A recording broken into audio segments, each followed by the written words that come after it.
Buenas tardes. Estudio español, pero soy demasiado viejo, para aprender. ¿Eh?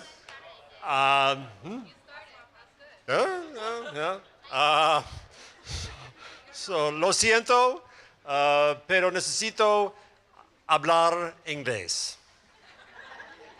I try. Okay, I can switch from Spanish to English? No, you can't. Okay. No, because I'm too stupid. I just want to say first that as a dumb American who speaks 1.1 languages, and that I'm not even to point one on Spanish, it's bad German, it is so thrilling to be here today in this school, to hear everyone going back and forth so fluidly between two languages, and to be so welcoming to Spanish in this country, as we damn well should be. And I'm just so happy that Graciela is here and this program is here, and so proud of CUNY for that. Borja, I think you have some news. I have to give them? Yeah, you got to do it, man. You got to do it. This is the point of no return. Okay, this starts bad. No, I mean, I told you this morning, no, I'm leaving Univision. And that's the news, no? It has been like a 4 years amazing run, super intense project. I mean, the project will continue, no? Great people are working there, great journalists. We built it like probably the most amazing team I have ever built it, bringing people from all over the world. But I think for me, I think it's time to move on. No, I have other opportunities, and that's it. I'm super sad for my team, and so, but I'm happy at the same time. So that's the news. It's half of the news, but it's the news I can tell. And I can't get you to tell us the other half, can I? No, you can't. Yeah. So await exciting things to come. You're an amazing spotter of talent. We've fought over talent with you, and you put together an amazing team, and you do that by having a vision and a dream and communicating that. So let's start there. Let's start on the when you went to Univision, what was the vision? What was the dream? What was the hope, the opportunity that you saw there? Yeah, I think the opportunity was. And the tagline, I would say, we wanted to create like the most important Spanish-speaking digital outlet in the world, or not digital. I think the opportunity we saw at Univision was the combination of a truly digital outlet with the opportunities that TV gives you. No, I am a journalist that has been working on print for my entire career. Except a moment between 2007 and 2010 that we created a startup, only digital. But I feel very much like a newspaper guy. But at the same time, I spent a year at the Nieman in 2013. And when I was finishing my Nieman fellowship, I thought, what do you want to do now? And for me, always the next move implies a big piece of learning. I wanted to do something where I would learn something. And I thought that the future is gonna integrate text, video, all the tools that, regardless your DNA, everything is gonna be a mix. And I had no clue about visuals. I didn't have any sensibility about video and that way of telling stories.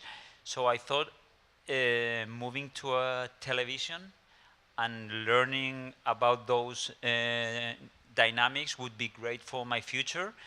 And then if I moved again to a newspaper or to wherever, I would be like a much better professional. So that was the idea of going to Univision, and also creating an outlet that could elevate the quality of the Spanish-speaking journalism in this country.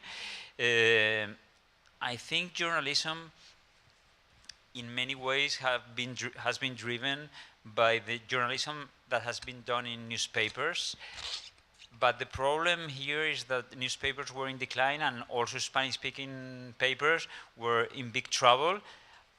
And Univision, and probably Telemundo, but they had the resources. Of course, that was important. I saw big resources. So I remember when I was called by Univision and they were offering me to come to Miami, I went to the newsroom and I was totally amazed with what I saw. I mean, here they have resources. If we use the resources in the right way, we can do something really big. You have resources, you have video. What you didn't have were journalists. You didn't have journalists that could work on digital. When I arrived to Univision in 2014, the team had only 14 journalists working on digital. At the height, how many did you have? Which is not now, but at the height. Yeah, but the height was like 2 months ago. We were about 90 only for news, and then you have this company. It's like other TVs. It's structured like in silos between news, sports, and entertainment. And the news piece had 90 journalists. So we went in 3 years from 14 to 90. That meant we hiring 76 journalists. And this, it's very much related to what is happening right now here at CUNY and the program that Graciela is leading. I had big trouble in hiring in the US because the ideal was hiring Latino journalists that grew up in the States. But I found a big problem. I could find really, really good journalists, but many of them, they had trouble writing. In Spanish. In Spanish, writing in Spanish.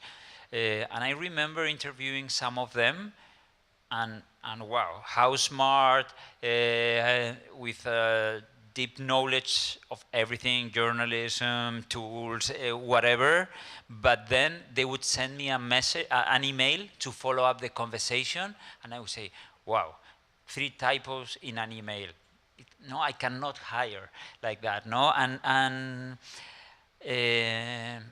I found that problem, and I think that's one of the reasons why this program was created, because there's not so many people. And even if they were going to work on digital and on a very visual environment, I mean, for me, writing is like running.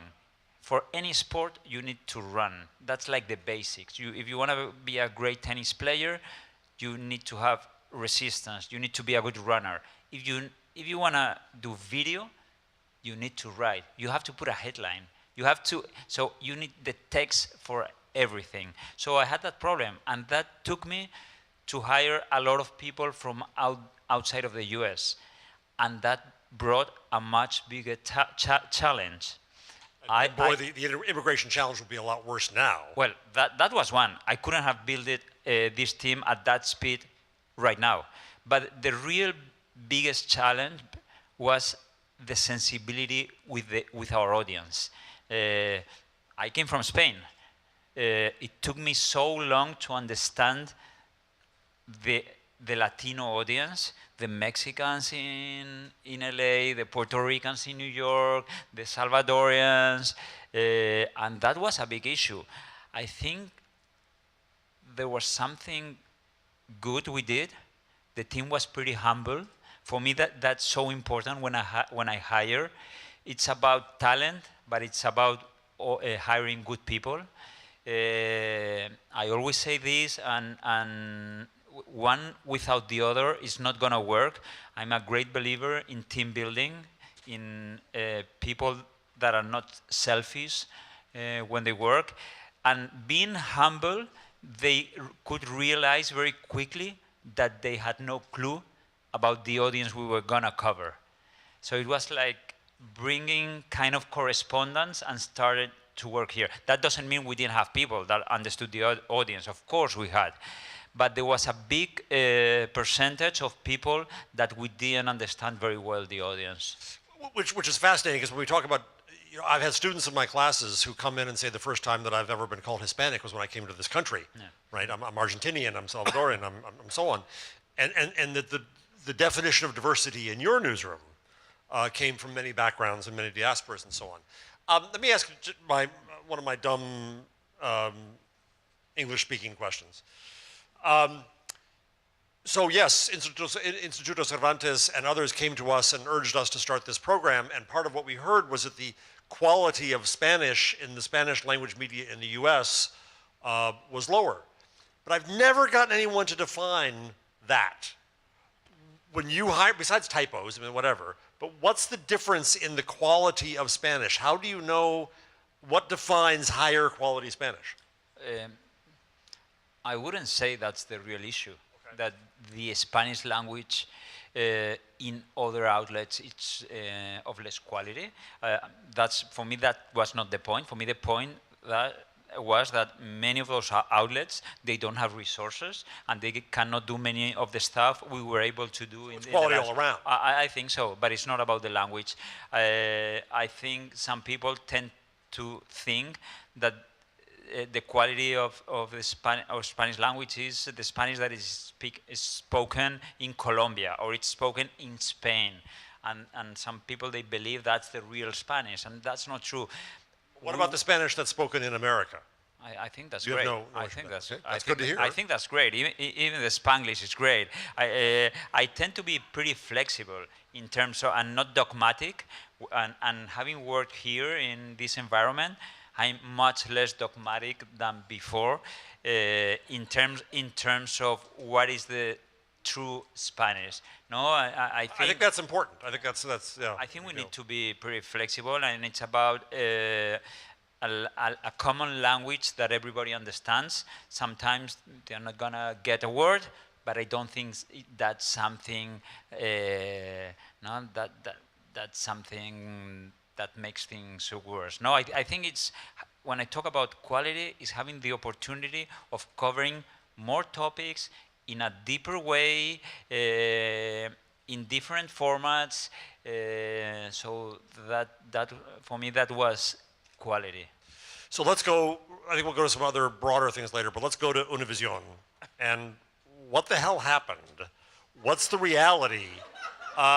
Well, let's slice it up into pieces, because I'm not trying to insult Univision. What I'm trying to say is that every major media company has versions of these challenges and has lessons to be learned. And there's a lot of lessons to be learned from what Univision went through, and we can talk about a lot of things, among them. Well, let me start. Yeah. First thing I would start with, when I went and visited, and you're right, that newsroom is impressive, very impressive. It's beautiful space. Jorge Ramos and company do amazing work, but it's television. No offense, but it's television, right? It's a legacy media.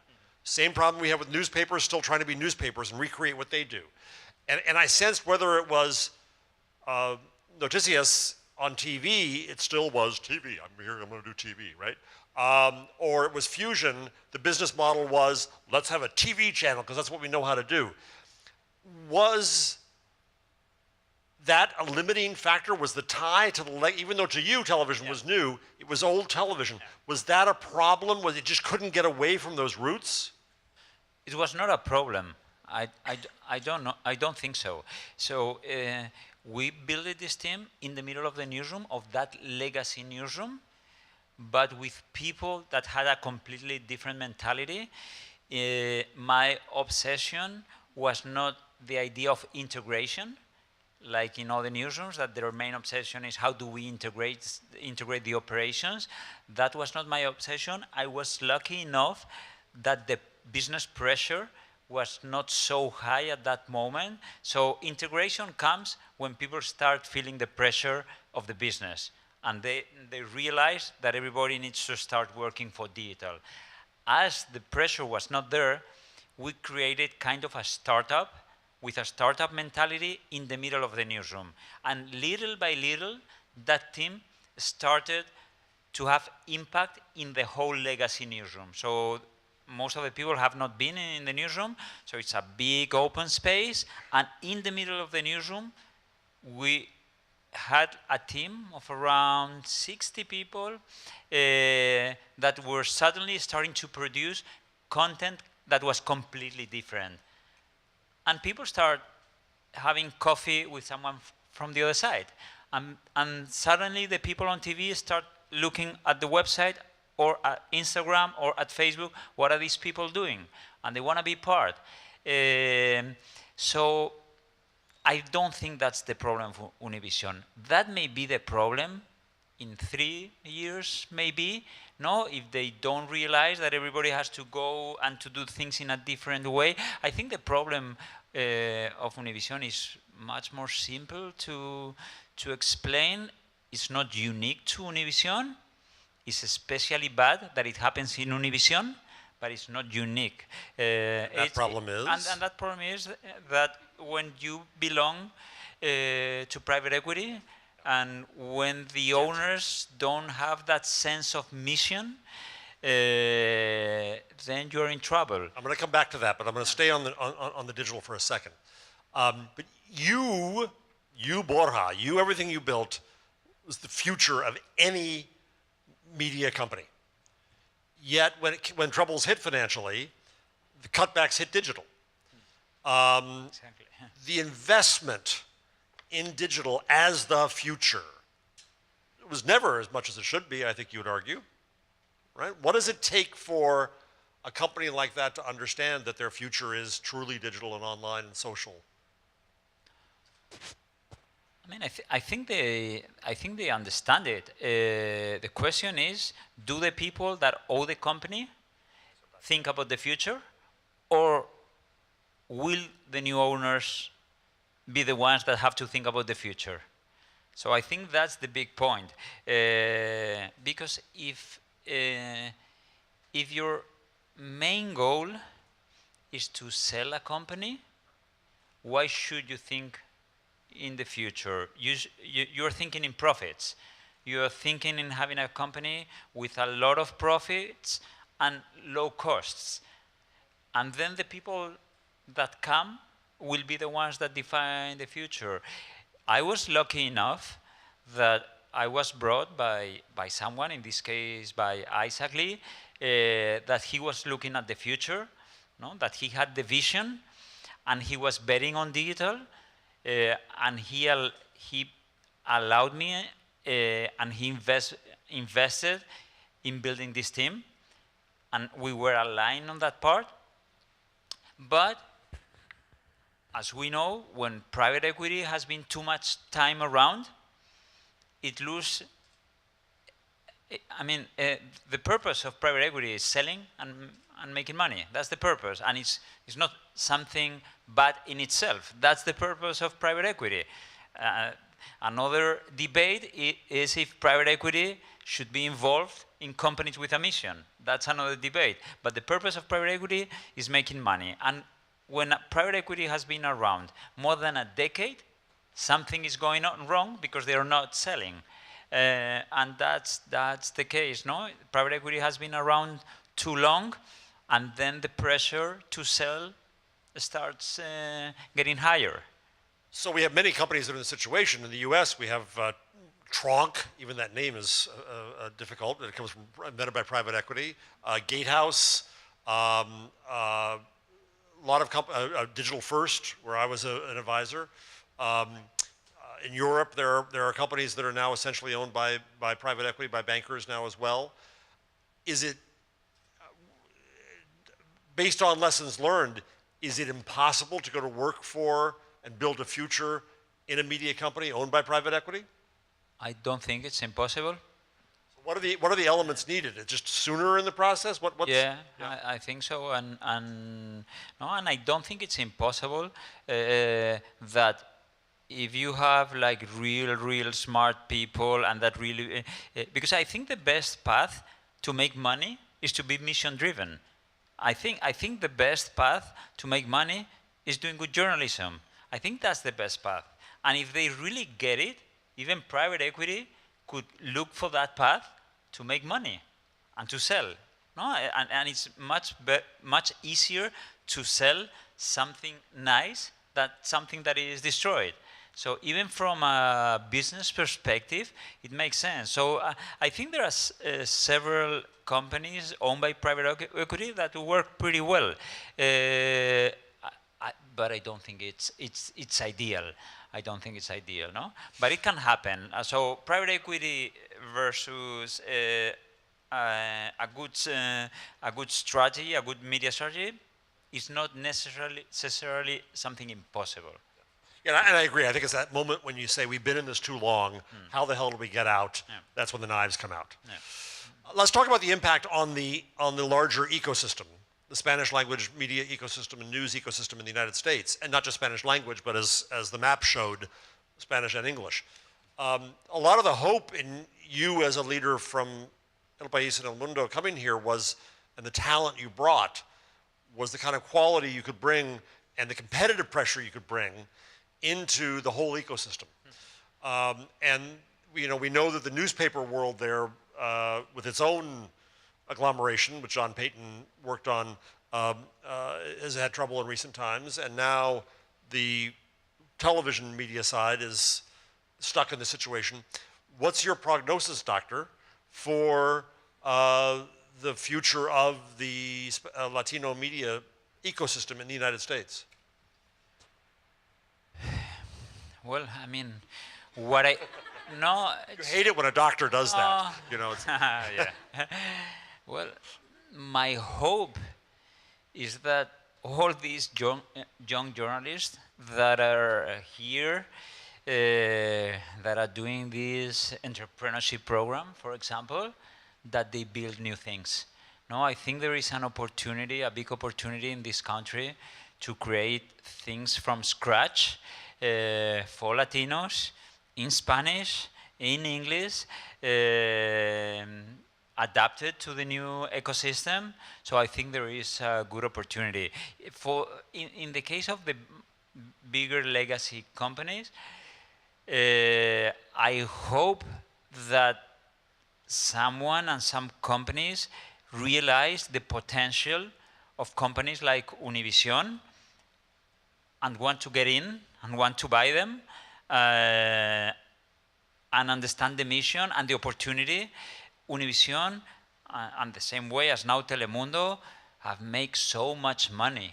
The Latino audience buys a lot. I mean, it's commercially is super attractive for many of the brands. I don't know for how much they want to sell, but I think it would be like a great opportunity that someone with the idea of mission and that cares really about the audience gets into a company like this. The potential is huge. The talent is amazing. The talent in this company. The audience needs good content. When I listen so much to the debate of language, Spanish, English, I think the debate is much more about content and the kind of content. Of course, if we give bad content in Spanish, we are going to fulfill the prophecy. I mean, if you give bad content, who is going to watch or read content in Spanish? And then they go on to Netflix and they will watch it in English. So, but bilingual people, even if they are not great, as I said before, writing, but they consume perfectly content in Spanish. But we have to give them the content. If you have to compete in Netflix with Games of Thrones or Breaking Bad, you better give them good stuff in Spanish. If not, everybody's going to move to English. I will move to English. Right, so the problem there is the entertainment side too, not just the news side. Also, yeah, the business. I think so. But the problem also in this is investment interest and respect, right? And for students here to start, the graduates to start entrepreneurial ventures, they need to be able to get investment. That means they need investors who understand the value of this market. Not the case. Same for potential buyers of Univision. That there remains a surprising ghettoization of Spanish language media in terms of respect. I'll say this out loud. When seeing all the things that were going on at Univision, I called some people I know in Anglo media, trying to get them to see that this is a great story. I couldn't interest anybody. I couldn't get anybody to say, wow, yeah, that's going on. That's covering 50 million people in the United States. That's a great story. And, you know, if it was me 5 years ago before I met Graciela and had to take Spanish lessons badly, you know, I was probably in the same boat where I just didn't understand. Is there anything to do about that, about trying to tell the story, the good story that is here, so that there's more interest from investors through English language media? Yeah, two things. I think we, the people that know the importance, we have to continue insisting. No, we have to be tough and go back and explain them. And some of us, we do this. I mean, I have been so disappointed with English-speaking media through all this process. They don't get the story. They don't get so many stories. That is one of the things. The other one is, and I connect to the presentation of Charo, is diversity. Is diversity. If you don't have diversity in the newsrooms, I mean, it's impossible that they get the importance of the job we do in a place like Univision, the importance of the community. They never get it. So unless that changes, it's gonna be very difficult. That and most I've spoken to some media journalists, and they were telling me, I cannot take that story to my editors. They are not gonna buy it. No, when you explain them how damaged is gonna be the community if Univision is hit hard by layoffs and all this stuff, the problem is not gonna be the journalists that they are gonna fire. The problem is the people that live in Texas, that live in the border, they are not going to get the information. The local stations, our local stations are getting smaller and smaller. Even the team, we build it at local markets through these layoffs that got smaller. So that's less coverage you do. That's nothing new. But in our case, it's a little bit different to English-speaking outlets because we are the only ones that are covering certain things. So, and I remember explaining this to the consultants. So we had good luck with that. We had consultants in the company, and I explained them, look, if CBS disappears, if BuzzFeed disappears, if Fusion Gizmodo Media Group disappears, you have alternatives. So it's not going to be the end of the world. If Univision disappears, that has a huge impact in the community. The same way as if the Denver Post disappears, it has a huge impact in Denver. So this is, and to my surprise, that was like big news for them. They were, wow, I never thought about this. Shit. No, and I've heard that several times. So I realized I had to go to a very simple message. If Univision disappears, there's no alternative. And I repeated this so many times, and I found so many times that this was like a story for them, that they hadn't thought about it, for them and for so many people, no? They don't know we are unique. When I say unique, I mean we, Telemundo, but it's a tiny group of outlets. Could it disappear? I don't think so. No, I don't think so. I think, and with the relay, it can be hurt, but it can be hurt like anyone. I mean, who thought that, I don't know, Kodak or whatever, they would disappear? And so many companies that no one thought that they could disappear, they disappeared in the last 30 years. So no one is safe. In a world that is totally being disrupted by technology, television is going to go through the same path that newspapers. So if you, and companies that have had a monopoly, they are especially in risk, usually, no? Because they have been so safe, they don't change, they don't want to change, they want to continue doing the things in the same way, and suddenly that market they control disappears. Yeah, and I think to your point on diversity, and Charo is, as always, brilliant and absolutely right and sells this well, but I think the other diversity that matters is the diversity in the media ecosystem. It's one matter to add a few more people to the New York Times. It will improve the New York Times in every possible way. But in terms of serving that audience you worry about on the border in Texas, that's about having other outlets.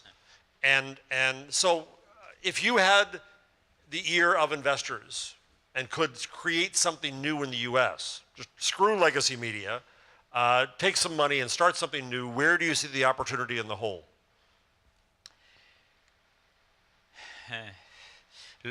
Local markets, for sure.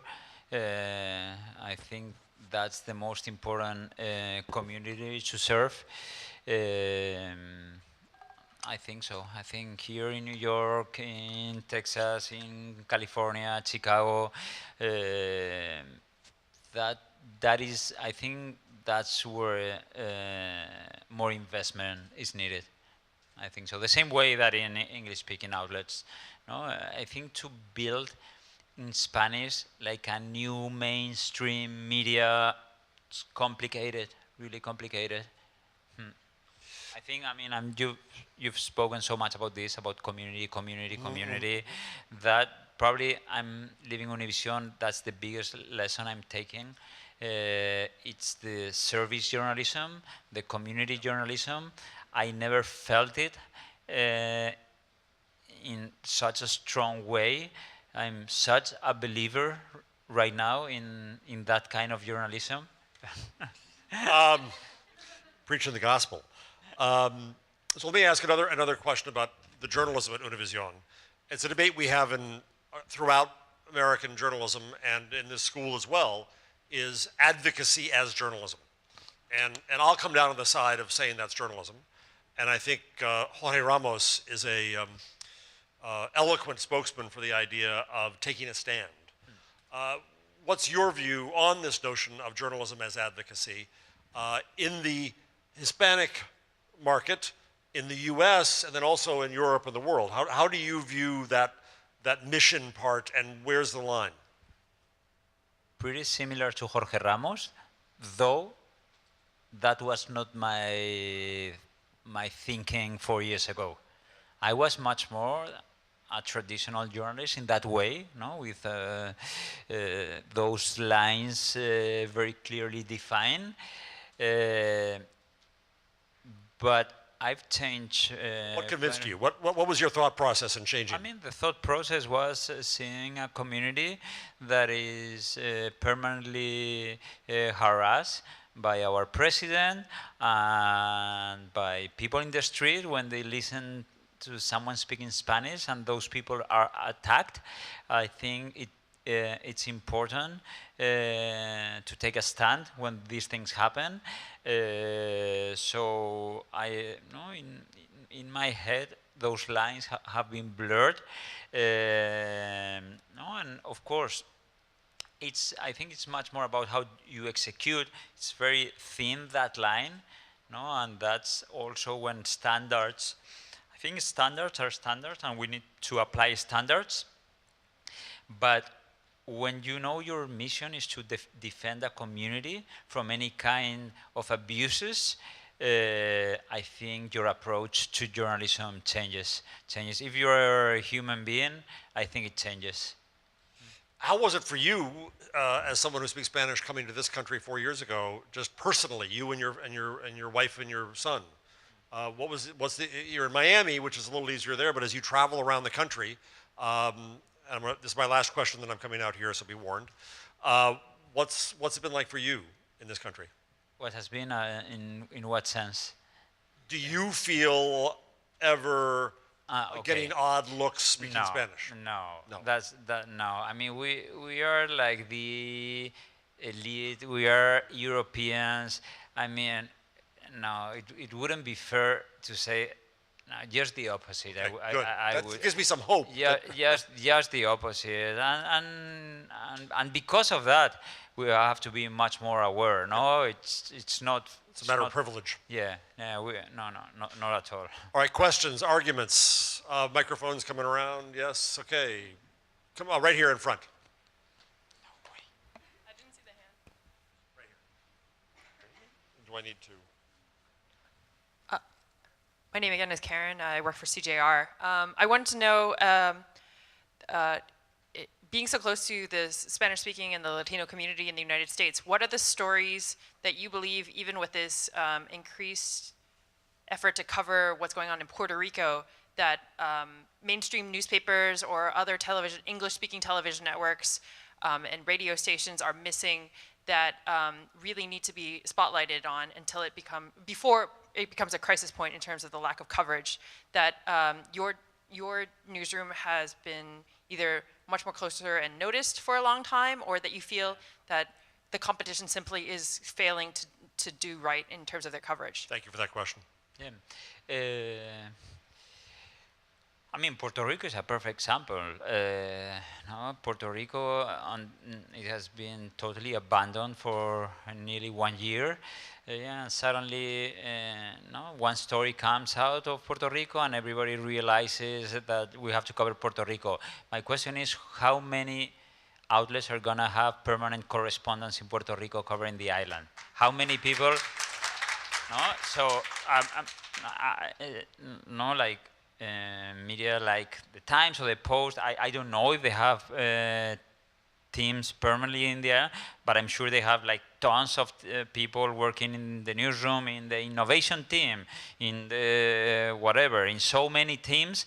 But do you have people in Puerto Rico? So that's the perfect example.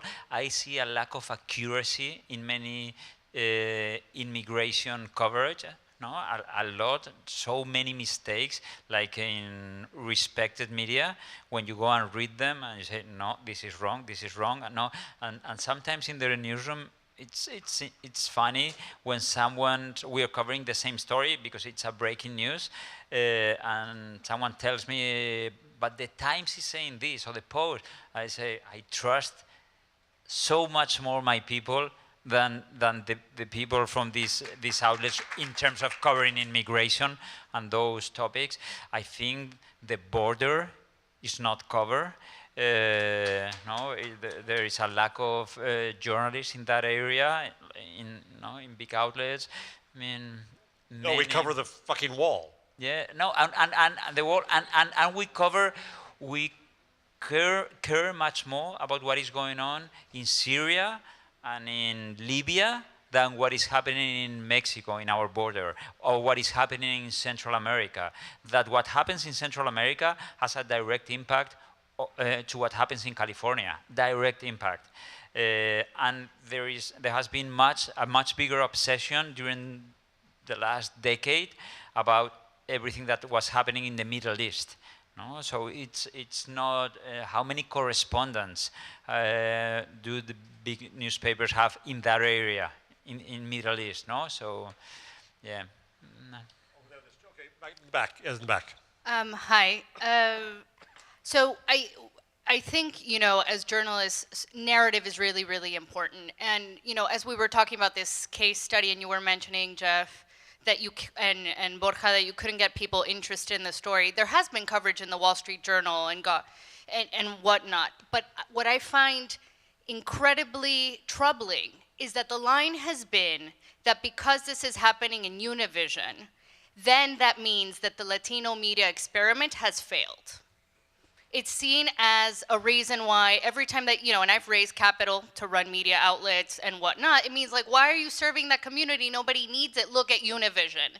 So how do we start challenging that narrative? Because what's dangerous is it's the fact that the hedge fund angle is not what's on the street. Word on the street is like, maybe, Latinos have moved on. Other native new media outlets can deal with everybody. So it's not just respect for the media, it's respect for the entire market. In most of the coverage I've seen, you were talking about Wall Street Journal, and these outlets, they were most of the times they were telling stories when the story was like already happening, like a fact. So the CEO is changing, like that kind of coverage, but not the real story. No, that is the impact in the audience and in the community. No, because they don't even visit the community. They don't know how many of those journalists have gone and spoke to the community and asked them what is the impact of Univision being hit. What is the impact on you? How do you consume Univision? How important is for you Univision? Has any journalist done that exercise? I don't think so. No, not with what I'm reading. And two, many of the stories around Univision have been about Gawker, and many, and about Fusion, and about the mess in Fusion. So it's ridiculous when you compare one to the other. What is Univision, what it means, and what is Fusion, that it's fine, but it's a startup, a small startup that is trying to do something well or bad, but no, and it was much more important that an executive from Fusion would leave the company, or some kind of gossip going on inside of these English-speaking outlets that Univision bought, than what was happening really, like to the company that is creating is doing information for the community. So very few times I've seen a story that got the point. So recently, that was good. So I guess some of you read that piece that was written in Gizmodo, or former Gawker, and then Columbia, I think it's Emily Bell's podcast with the new school. So they did a podcast on that piece. The podcast is much better than the piece, and because on the podcast they brought someone from my team, that she used to be a professor here, that is Almudena Toral, to speak about that story, and she brought to the story that idea of the mission of the work we are doing, and it changed totally the story. Not anymore it was about gossip, not anymore it was about an executive that does this or whatever. It was a much bigger story, and it was because Emily and, don't remember the host, they brought Almudena to the story. So that changes so much how you tell the story. I think you had a question, yes? Yes, microphone. Right here. Oh, it's over there. Then we'll come here. I see. Oh, I can't see No you. problem. Sorry. Hi, good afternoon. Join the crowd. Hi, Sean. Hi, good afternoon. Thank you so much for your insight. I think it's so critical that we discuss this. One's a point, and then the other is my question. I guess the point is, I think it's interesting that we talk about the role of companies, but if we talk about one of the biggest and fastest growing demographics is that we don't own mediums or are able to play that leadership role in terms of the capital we afford to it, because there is a wealth gap. So I think engaging with that is also important from a representation standpoint. Our ability to build wealth and the impact that has, and our ability to own media, and thereby playing a role in community journalism, which is very different from advocacy journalism, but critical. So I just want to throw that out there because it's something I think about often. But my question is, can I interrupt? I want to underline what you're saying. You're right. It's not just about employment. It's also about ownership. right? And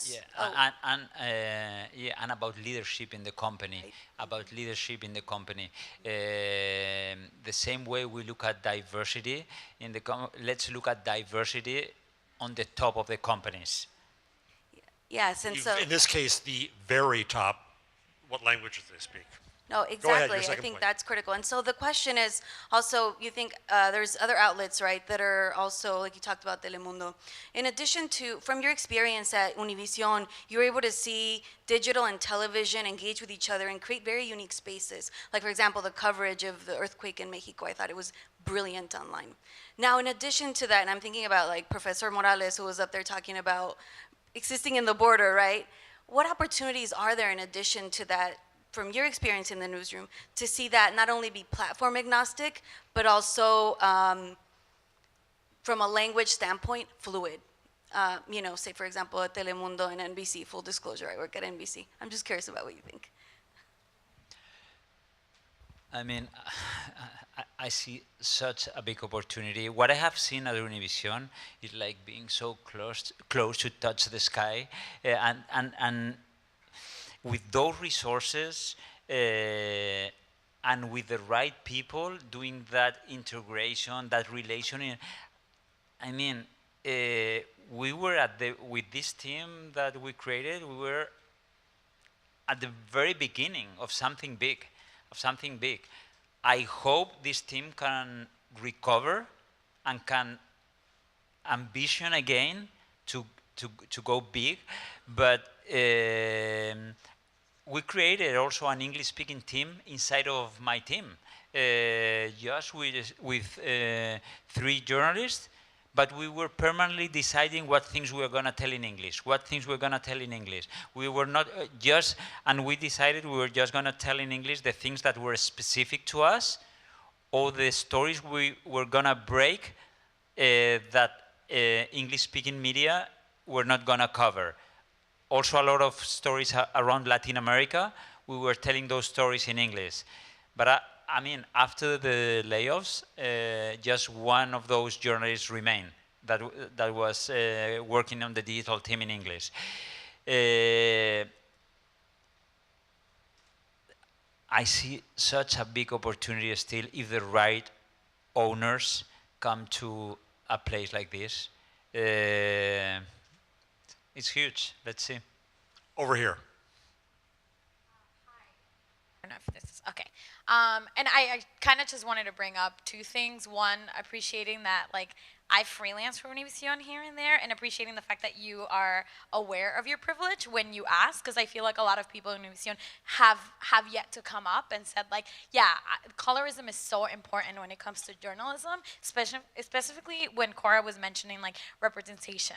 I've been talking to people here, and it's very hard, especially I feel like in Univision, having to see, asking how important, and I've actually done this where I've gone into El Paso and have asked people how important is Telemundo and Univision for you? What if they didn't exist? Where would you get your news? What would you do? And I work with an organization that has its own radio station where we obviously bring news about undocumented communities. But I guess in a way I wanted to ask you, where do you see, or I don't know if this is the right way to put it, but just how do you feel like representation is changing? Because I feel like I've spoken to Ramos before, and I've been I think you're a great journalist, but you're also a white passing Latino.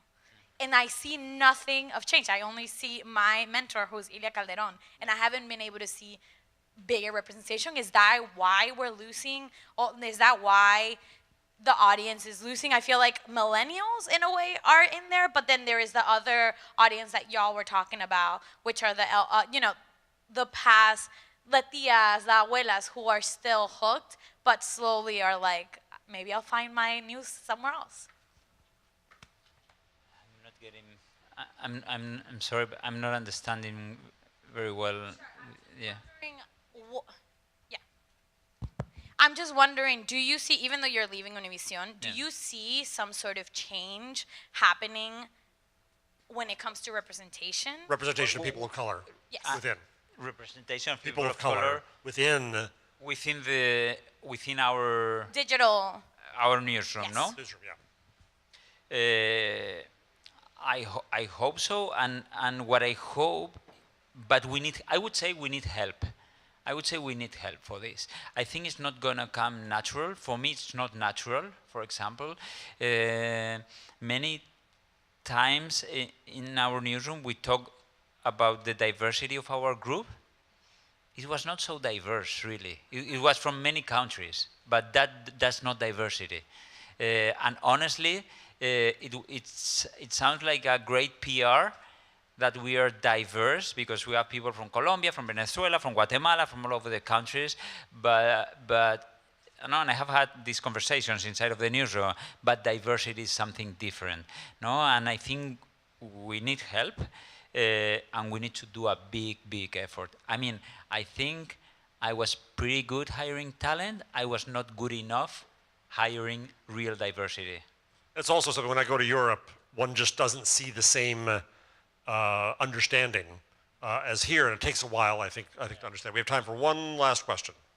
Hi, my name is Jimena Enriquez. I was wondering what's your view on how Latin American outlets cover their immigrant populations in the US? Like, is it their job as well to cover these populations here? Are they failing? Are they like doing the same thing that American outlets are doing? No, I mean totally failing.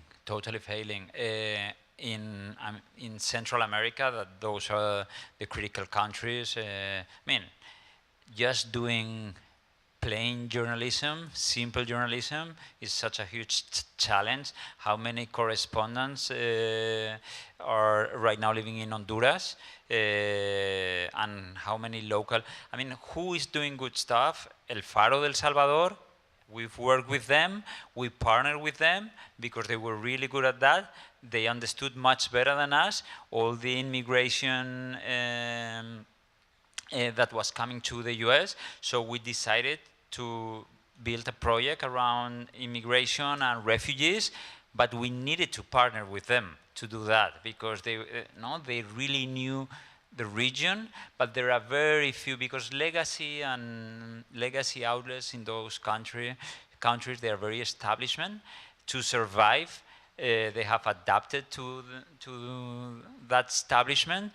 So, well, it's quite dramatic. But if an outlet like El Faro has been able to do what they do, there is hope. No, but I think Latin American outlets, they don't cover the impact of their immigrants going to the US. Very little. Well, Borja, I want to thank you for allowing us to break half the story of Borja Echevarría here. And whatever you go to next, journalism needs you, so Godspeed. Thank you. Thank you, Jeff.